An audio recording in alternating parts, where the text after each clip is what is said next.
What is really a concussion?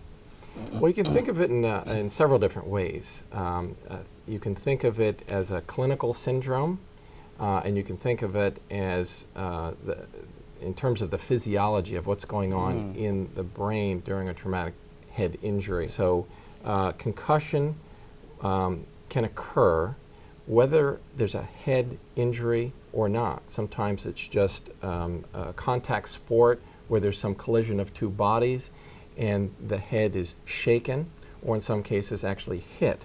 It's important to note that it does not require loss of consciousness. And that's a mistake that's often made by people who are observing this and say, well, the person didn't lose consciousness, probably didn't have a concussion. That's a big mistake. So sometimes it does involve loss of consciousness. Then you can think of the post-concussion syndrome. These are symptoms that occur first immediately after the concussion, and in some cases weeks, months, and in rare cases years later.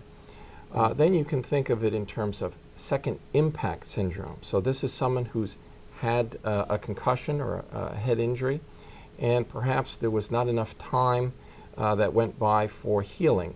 So days later, weeks later, or even some cases minutes later, if they're back in play, they have another impact.